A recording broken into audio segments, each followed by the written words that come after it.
Class 10। आज हमें ये लेसन समाप्त करना है बच्चों, बहुत दिनों से चल रहा है।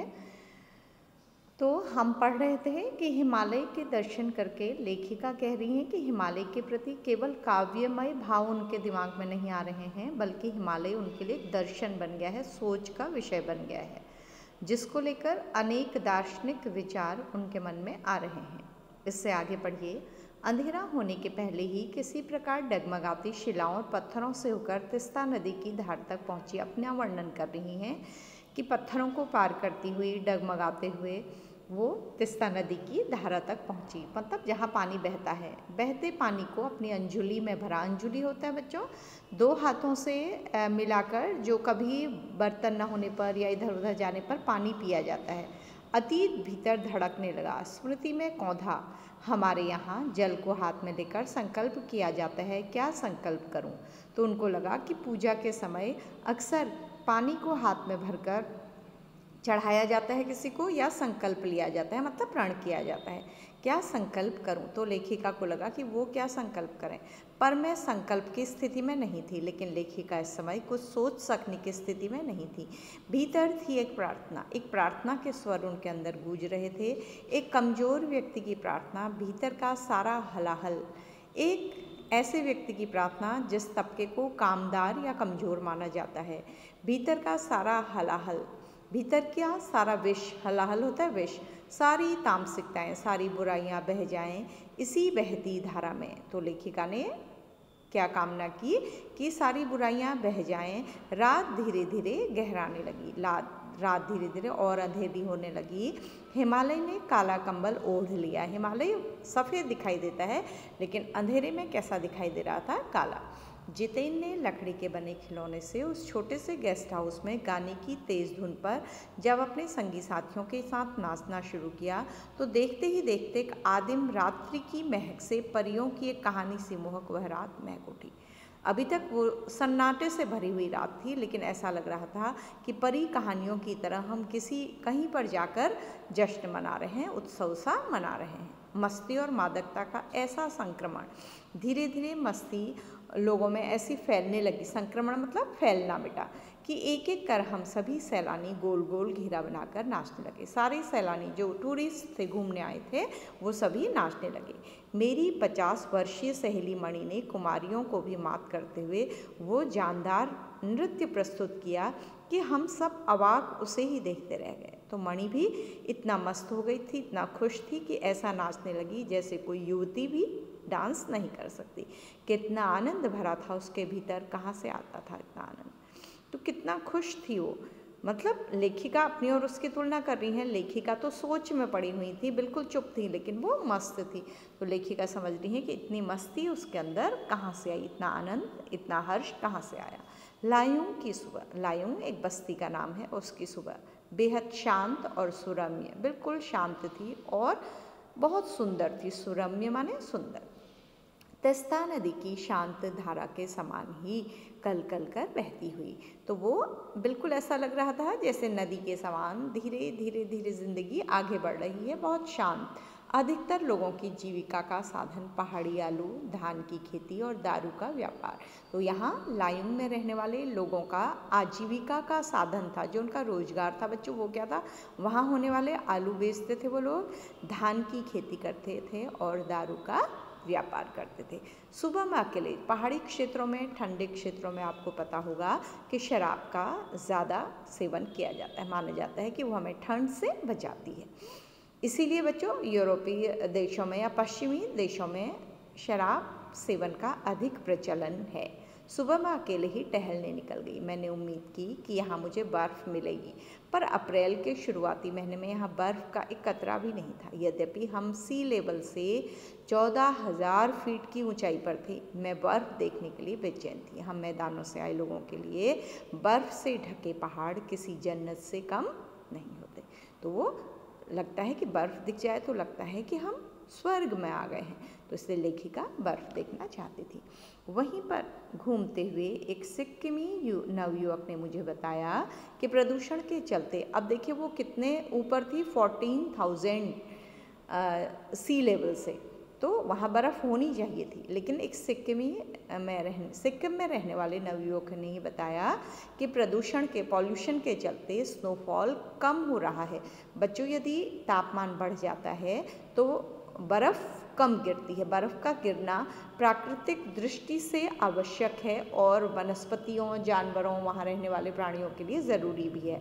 ठीक है, तो उसने बताया कि प्रदूषण के कारण धीरे धीरे बर्फ़ गिरना कम हो रहा है। यदि कटाऊ चली जाऊँ तो मुझे वहाँ शर्तिया बर्फ़ मिल जाएगी। तो उसने ये भी बताया कि कटाऊ नामक स्थान पर बर्फ़ मिलेगी। कटाऊ यानी भारत का स्विट्ज़रलैंड। तो उसने ये भी बताया कि कटाऊ भारत का स्विट्ज़रलैंड तरह का है, घूमने का प्लेस है। कटाऊ जो कि अभी तक टूरिस्ट स्पॉट नहीं बनने के कारण सुर्खियों में नहीं आता। कटाऊ अभी बहुत ऊपर की जगह थी, वो टूरिस्ट प्लेस नहीं हुआ था, इसलिए वहाँ तक पॉल्यूशन नहीं पहुँचा था। आपने सुना होगा बच्चों, अब तो हिमालय के पर्वतों पर भी पॉलीथीन के बहुत सारा कूड़ा मिलता है, जिससे वहाँ पर पॉल्यूशन होता है। तो जहाँ जहाँ टूरिस्ट जाते हैं घूमने के लिए, वो अपने निशानी के तौर पर अपना वेस्टेज वहाँ छोड़ के आते हैं। तो यही उन्होंने बताया है। कटाऊ लायुंग से 500 फीट ऊंचाई पर था। 14,000 फीट पर ये थे। अब कटाऊ कितना था? 500 और फीट ऊंचाई पर था। करीब 2 घंटे का सफ़र था। वह नवयुवक मुझे बतिया रहा था और उसकी घरवाली अपने छोटे से लकड़ी के घर के बाहर हमें उत्सुकतापूर्वक देख रही थी। ठीक है, वो बोल रहा था, और क्योंकि पहाड़ में बहुत कम लोग टूरिस्ट जाते हैं तो सब लोग अपने घरों से झांक कर देखने लगते हैं। तभी गाय ने आकर बाहर थैले में रखा हुआ महुआ गुड़ुप लिया। महुआ एक तरह का अनाज, उसे खा लिया। गुड़ुप लिया, निगल लिया। मीठी झिड़ियाँ देकर उसने गाय को भगा दिया था और गाय को डांट कर भगा दिया गया। उम्मीद, आवेश और उत्तेजना के साथ अब हमारा सफ़र कटाऊ की ओर। अब वो लोग कटाऊ की ओर बढ़ रहे थे। कटाऊ का रास्ता खतरनाक था, उस पर धुंध और बारिश। बहुत छोटा सा रास्ता था, पहाड़ से गिरने का डर था और उस पर धुंध हुई थी, बारिश भी हो रही थी। जितेन लगभग अंदाज से गाड़ी चला रहा था। जितेन क्योंकि वहीं का रहने वाला था, वहीं का ड्राइवर था, तो वो अंदाज लगाकर आगे बढ़ रहा था। पहाड़, पेड़, आकाश, घाटियाँ, सब पर बादलों की परत। कुछ भी दिखाई नहीं दे रहा था, सब बादलों से ढके हुए थे। सब कुछ बादलमय मतलब बादलों से युक्त। बादलों को चीर कर निकलती हमारी जीप। खतरनाक रास्तों के एहसास ने हमें मौन कर दिया। डर के मारे सब लोग क्या हो गए थे? चुप। और उस पर बारिश। एक चूक और सब खल्लास। अगर एक भूल हो जाए थोड़ी सी तो सब क्या हो जाएंगे? मौत के मुंह में समा जाएंगे। सांस रोके हम धुंध और फिसलन भरे रास्ते पर संभल कर आगे बढ़ती जीप को देख रहे थे। तो धीरे धीरे जीप आगे बढ़ रही थी और हम भी चुपचाप उसे देख। हमारी सांस लेने की आवाज़ों के सिवाय आसपास जीवन का कोई पता नहीं, केवल सांसों की आवाज़ सुनाई दे रही थी। वैसे नहीं सुनाई देती बच्चों, लेकिन जब कभी सन्नाटा होता है तो सुनाई देती है। डाइवोर्स स्पीड, थोड़ा ही दूर बढ़े कि फिर एक चेतावनी। If you are married, divorce speed. तो लिखा था, चेतावनी लिखी थी वहाँ पर शब्दों में कि अगर आप मैरिड हैं तो अपनी स्पीड को कम कर लीजिए। मतलब क्या था कि अगर घर में कोई आपका इंतज़ार कर रहा है, आपकी पत्नी, तो अपनी स्पीड कम कर लीजिए। ड्राइवर के लिए एक चेतावनी लिखी थी। थोड़ी दूर आगे बढ़े कि फिर एक चेतावनी। दुर्घटना से देर भली, सावधानी से मौत टली। कि दुर्घटना होने से अच्छा है कि देर हो जाए, और अगर हम सावधानी रखते हैं तो मौत हमसे दूर चली जाती है। करीब आधे घंटे बाद धुंध छटी और साथ ही सृष्टि और हमारे बीच फैला सन्नाटा भी हटा, और धीरे धीरे धुंध कम होने लगी और प्रकृति और हमारे बीच जो एक सन्नाटा, बादलों का सन्नाटा था, वो फिर कम हो गया। नार्गे उत्साहित होकर कहने लगा और बोलने की आवाज़ें भी आने लगी। कटाऊ हिंदुस्तान का स्विट्ज़रलैंड है। कटाऊ इतना सुंदर है जैसे कि दुनिया में स्विट्ज़रलैंड को माना जाता है। मेरी सहेली मणि स्विट्ज़रलैंड घुमाई थी, उसने तुरंत प्रतिवाद किया। तो मणि तो स्विट्ज़रलैंड से लौट के आई थी, तो उसने उत्तर दिया, नहीं, स्विट्ज़रलैंड भी इतनी ऊंचाई पर नहीं है, नहीं इतना सुंदर है। तो उसने कहा, नहीं, स्विट्ज़रलैंड की ऊंचाई इतनी नहीं है और वो इतना सुंदर भी नहीं है। हम कटाऊ के करीब आ रहे थे क्योंकि दूर से ही बर्फ़ से ढके पहाड़ दिखने लगे थे। पास में जो पर्वत थे वे आधे काले दिख रहे थे, आधे हरे काले दिख रहे थे। लग रहा था जैसे किसी ने इन पहाड़ों पर पाउडर छिड़क दिया हो। बच्चों, रोशनी के कारण, हरियाली के कारण, अंधेरे के कारण और बर्फ़ के कारण पहाड़ों के रंग अलग अलग दिख रहे थे। कहीं पाउडर बची रह गई, कहीं धूप में बह गई हो। नारगे ने उत्तेजित होकर कहा। जो कहीं पाउडर पेड़ों के ऊपर बची हुई थी तो वो भाग सफ़ेद दिखाई दे रहा था, और कभी धूप के कारण, तापमान के कारण वो पाउडर क्या हो गई थी, बह गई थी, मतलब बर्फ़ पिघल गई थी। नारगे को थोड़ा खुशी हुई। देखिए एकदम ताज़ा बर्फ़ है, लगता है रात में गिरी है बर्फ़। थोड़ा और आगे बढ़ने पर हमें पूरी तरह बर्फ़ से ढके पहाड़ दिख रहे थे, साबुन के झाग की तरह सब और गिरी हुई बर्फ़। मैं जीप की खिड़की से मुंडी निकाल कर दूर तक देख रही थी। चांदी से चमकते पहाड़, बर्फ़ जो थी ताज़ा गिरी थी तो बिल्कुल सफ़ेद, ऐसा लग रहा था कि किसी ने इन पहाड़ों पर चांदी बिखेर दी हो। एकाएक जितेन ने पूछा, कैसा लग रहा है? मैंने जवाब दिया, राम रो छो, बहुत अच्छा है। नेपाली भाषा में वो उछल पड़ा। अरे यह नेपाली बोली कहाँ से सीखी? अपनी भाषा के गर्व से उसकी आंखें चमक उठी। उसकी भाषा बोली थी तो बहुत खुश हो गया, चेहरा इतराने लगा। तभी किसी चमत्कार की तरह हल्की हल्की बर्फ एकदम महीन महीन मोती की तरह गिरने लगी। तिमरो माया सेंधे मलाई सताऊच, तुम्हारा प्यार मुझे सदैव रुलाता है। चहुं ओर बिखरी बर्फीली सुंदरता जितेन के मन पर भी थाप लगाने लगी थी। जितेन गाने लगा था, तिमरो माया सेंधे मलाई सताऊच, इस सेंटेंस को गाने लगा था तो लग रहा था कि बर्फ़ देखकर वह भी खुश हो रहा था। प्रेम की झील में तैरते हुए झूम झूम गाने लगा था, तो वह भी जैसे सब कुछ भूल गया था और झूम झूम कर गा रहा था। गाने की लाइन क्या थी? ये थी बेटा, नेपाली भाषा में, हम सभी सैलानी अब जीप से उतरकर बर्फ़ पर कूदने लगे थे। यहाँ बर्फ़ सर्वाधिक थी, घुटनों तक नरम नरम बर्फ़। ऊपर आसमान और बर्फ़ से ढके पहाड़ एक हो रहे थे। कई सैलानी बर्फ़ पर लेटकर हर लम्हे की रंगत को कैमरे में कैद करने में लगे थे।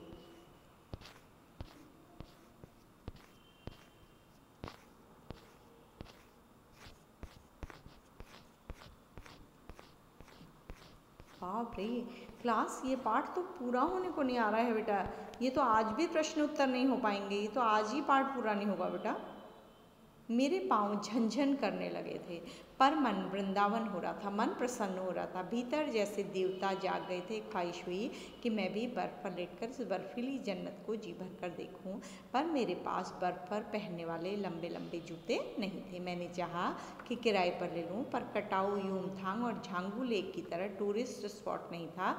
इस कारण यहाँ झांगू की तरह दुनिया भर की तो क्या एक भी दुकान नहीं थी। खैर, लेखिका को कटाऊ में जूते नहीं मिल पाए क्योंकि वो अभी फेमस टूरिस्ट प्लेस नहीं था। ठीक है, दनादन फोटो खिंचवाने की बजाय मैं उस सारे परिदृश्य को अपने भीतर लगातार खींच रही थी जिससे महानगर के डार्क रूम में इसे फिर देख सकूं।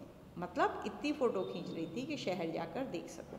संपूर्णता के उन क्षणों में यह हिमशिखर मुझे मेरे आध्यात्मिक अतीत से जोड़ रहे थे। शायद ऐसी ही विभोर देने वाली दिव्यता के बीच हमारे ऋषि मुनियों ने वेद की रचना की होगी। तो हिमालय के सन्नाटे को देखकर वो सोच रही थी कि यहीं हमारे ऋषि मुनियों ने वेदों की रचना की होगी और खोजा होगा सर्वे भवन्तु सुखिनः का महामंत्र पाया होगा। सबको सुखी करने का, निरोगी करने का महामंत्र यहीं से मिला होगा। अंतिम संपूर्णता का प्रतीक वह सौंदर्य ऐसा कि बड़े से बड़ा अपराधी भी इसे देख ले तो क्षणों के लिए ही सही करुणा का अवतार बुद्ध बन जाए।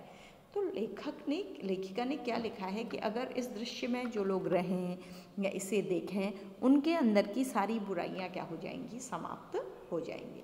और तभी दिमाग में पौधा कि मिल्टन ने ईव की सुंदरता का वर्णन करते हुए लिखा था कि शैतान भी उसे देखकर ठगा सा रह जाता था और दूसरों का अमंगल करने की वृत्ति भूल जाता था।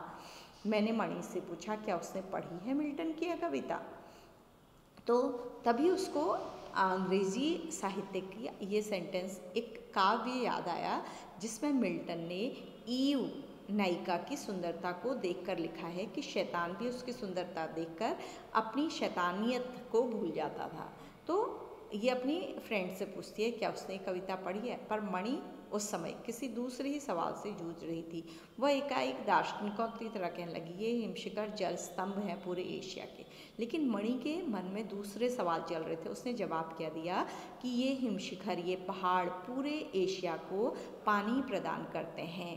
प्रकृति भी किस नायाब ढंग से सारा इंतजाम करती है। तो प्रकृति ने कैसे मनुष्य के जीने का इंतजाम किया है। सदियों में बर्फ के रूप में जल संग्रह कर लेती है, वो वर्षों तक बर्फ को सहेजती है, पानी को जमा कर लेती है, और जब गर्मियों में पानी कम होता है, त्राही मचती है, परेशानी होती है, तो बर्फ की शिलाएं पिघल पिघल कर जंधाला बन हमारे सूखे कंठों को तरावट पहुँचाती हैं। कितनी अद्भुत व्यवस्था है जल संचय की। जल संचय पर भी क्वेश्चन आ सकता है मित्रों। अच्छा लग रहा है ये पैराग्राफ कि जल संचय के लिए, पानी को जमा करने के लिए प्रकृति ने कितनी सुंदर व्यवस्था की है।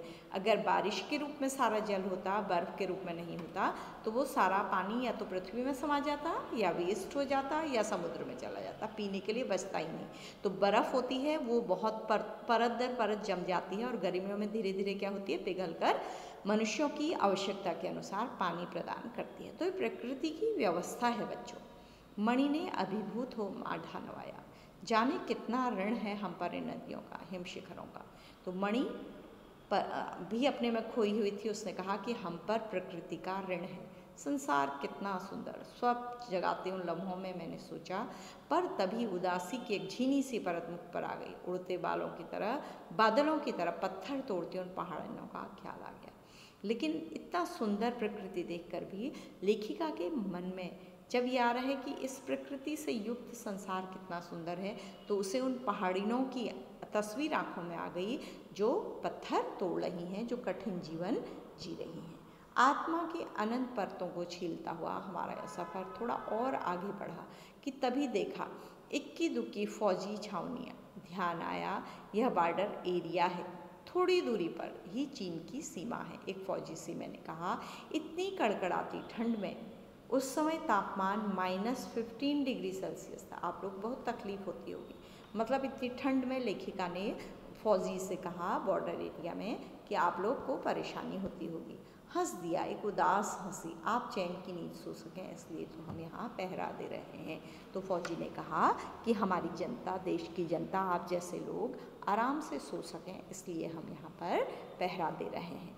फेरी भेटूला, फिर मिलेंगे। फेरी भेटूला नेपाली, कहते हुए जितेन ने जीप चालू कर दी। जितेन जीप चलाने लगा। थोड़ी देर बाद ही फिर दिखी एक फौजी छावनी जिस पर लिखा था, we give our today for your tomorrow.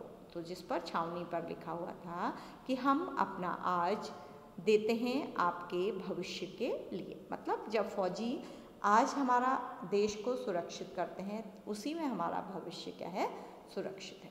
मन उदास हो गया, भीतर कुछ पिघलने लगा। महानगर में रहते हुए कभी ध्यान ही नहीं आया कि जिन बर्फीले इलाकों में वैसाख के महीने में भी 5 मिनट में ही हम ठिठुरने लगे थे, हमारे ये जवान पौष और माघ में भी, जबकि सिवाय पेट्रोल के सब कुछ जम जाता है, तैनात रहते हैं। और जिन सकरे, घुमावदार और खतरनाक रास्तों में गुजरने भर से हमारे प्राण कांप उठते हैं, उन रास्तों को बनाने में जाने कितनों के जीवन अपने मियाद के पूर्व ही खत्म हो गए। मेरे लिए यह यात्रा सचमुच एक खोज यात्रा थी, मतलब कुछ ढूंढने की यात्रा थी, नया डिस्कवर करने की यात्रा थी। पूरा सफ़र चेतना और अंतरात्मा में हलचल मचाने वाला था। बहरहाल हम अब लायुंग वापस लौटकर फिर युमथांग की ओर, जितेन कुछ दिन पूर्व ही नेपाल से ताज़ा आया था। अब हम कहाँ जाने लगे थे? लायुंग फिर लौटे कटाओ से और फिर युमथांग की ओर जाने लगे। और बेटा लेखिका को यहाँ पर यह भी ध्यान आया है कि जिन रास्तों में हम इतने कपड़े पहन के जाते हैं, गर्मियों के महीने में जाते हैं, वहाँ विंटर के सीजन में भी ये जवान क्या देते हैं, पहरा देते हैं। तो उनको देखकर और एहसास होता है कि जवानों की लाइफ, सैनिकों की लाइफ कितनी कठिन है। युमथांग की घाटियों में एक नया आकर्षण और जुड़ गया था, ढेर ढेर प्रियता और रोडोडेंड्रो के फूल। जितेन बताने लगा, बस 15 दिनों में ही देखेगा पूरी घाटी फूलों से इस कदर भर जाएगी कि लगेगा फूलों की सेज रखी हो। तो वहाँ के बारे में बताता चल रहा है। यहाँ रास्ते अपेक्षाकृत चौड़े थे, इस कारण खतरों का एहसास कम था। इन घाटियों में कई बंदर भी दिखे, कुछ अकेले तो कुछ अपने बाल बच्चों के साथ। बहरहाल घाटियों, वादियों, पहाड़ों और बादलों की आँख मिचौली दिखाती, मतलब कभी वो दिखाई दे रहे हैं, कभी छिप जा रहे हैं, आँख मिचौली उसे कहा जाता है बच्चों। पहाड़ी कबूतरों को उड़ाती हमारी जीप अब यूमथांग पहुंची तो हम थोड़े निराश हुए। बर्फ के ढके कटाओं के हिमशिखरों को देखने के बाद यूमथांग थोड़ा फीका लगा और यह भी एहसास हुआ कि मंजिल से कहीं ज़्यादा रोमांचक होता है मंजिल का सफ़र। तो मंजिल पर पहुंचने के बाद जो होता है वो तो बहुत उत्साहित करने वाला होता है, लेकिन वहाँ जाने तक का सफ़र और रोमांचकारी होता है। बहरहाल यूमथांग में चिप्स बेचती एक सिक्किमी युवती से मैंने पूछा, क्या तुम सिक्किमी हो? नहीं, मैं इंडियन हूँ, उसने जवाब दिया। सुनकर बहुत अच्छा लगा। सिक्किम के लोग भारत में मिलकर बहुत खुश हैं। जब सिक्किम स्वतंत्र रजवाड़ा था तब टूरिस्ट उद्योग इतना नहीं फला फूला था। हर एक सिक्किमी भारतीय आबो हवा में इस तरह घुल मिल गया है कि लगता ही नहीं कभी सिक्किम भारत में नहीं था।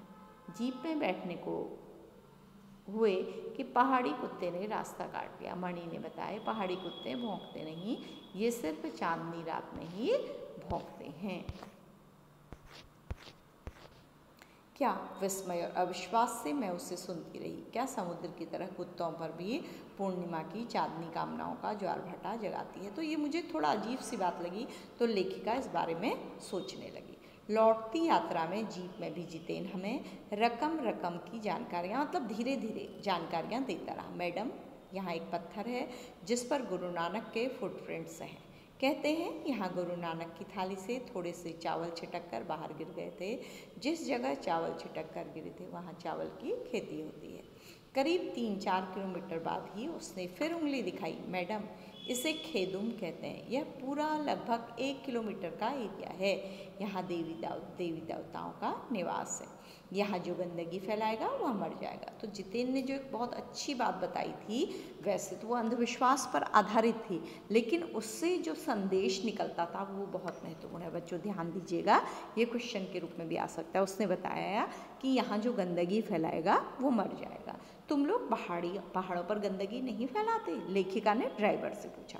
उसने जीप निकालते हुए उसने टंग बाहर निकाली। नहीं मैडम, पहाड़, नदी, झरने, हम इनकी पूजा करते हैं, इन्हें गंदा करेंगे तो हम मर जाएंगे। तो उसने कहा कि नहीं मैडम, हम तो इनकी पूजा करते हैं, इन्हें गंदा करेंगे तो हम मर जाएंगे। देखो बच्चों, कितना बड़ा संदेश है। पूजा किसकी की जाती है? जो हमें जीवन प्रदान करते हैं। तो उसने कहा कि अगर हम इन्हें गंदा करेंगे तो हम मर जाएंगे।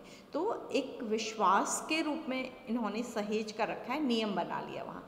तो मुझे लगता है किसी बुजुर्ग ने या किसी बड़े व्यक्ति ने, समझदार व्यक्ति ने लोगों के मन में ये विश्वास पैदा किया होगा कि ये ईश्वर का रूप हैं या जिनकी हम पूजा करते हैं, उन्हें गंदा नहीं करना चाहिए। अगर करेंगे तो हम मर जाएंगे, क्योंकि मृत्यु से व्यक्ति सबसे ज़्यादा डरता है।